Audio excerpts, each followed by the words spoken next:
Business பீப்புளும் இதை கற்றுக்கணும் நான் கேட்குறேன். ஏன்னா இதை கற்றுக்கும் போது இந்த லா ஆஃப் அட்ராக்ஷன் டெக்னிக்ஸை வச்சு, இந்த யூனிவர்ஸ் சீக்ரெட்ஸை வச்சு உங்களுடைய பிஸ்னஸை அடுத்த லெவலில் கொண்டு போக முடியும். இதில் உங்களுக்கும் சரி உங்கள் கிளைண்ட்ஸுக்கும் சரி நிறைய பெனிஃபிட்ஸ் கிடைக்கும். மெயினாக லா ஆஃப் அட்ராக்ஷன் என்பது நீங்கள் ஒரு லாவாக, ஒரு சயின்ஸாக, சிஸ்டமாக பார்க்காம ஒரு எக்ஸ்பீரியன்ஸாக பாருங்கள், உங்களை அனுபவமாக பாருங்கள், அது ஒரு ஃபீலிங்காக பாருங்கள். நான் ஒன்று சொல்கிறேன் உங்கள்கிட்ட, அது மேஜிக்காக க்ரியேட் பண்ணும், நீங்கள் நினச்ச எல்லாத்தையும் கொண்டு வரும். சரி, அதுக்கு என்ன பண்ணலாம்? சில கான்செப்ட்ஸ் இருக்குது. இன்றைக்கி முதல் கான்செப்ட் நான் சொல்லித்தரேன். முதல்ல கேளுங்க. இந்த வார்த்தை தான் லா ஆஃப் அட்ராக்ஷனோட பேஸ், ரைட்? கேளுங்க. பிஸ்னஸ் மேன் ஆகிய நாம் எதை கேட்குறது, எப்படி கேட்குறது, அதுதான் இந்த வீடியோவில் நம்ம பார்க்குறோம், ரைட்?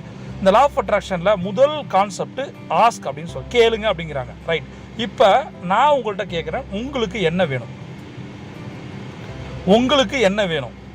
இதை இந்த வீடியோவை அப்படியே பாஸ் பண்ணிவிட்டு ஒரு டைரியோ நோட்டோ எடுத்து எழுதுங்க. எனக்கு இது வேணும், இது வேணும், இது வேணும், இது வேணும். நான்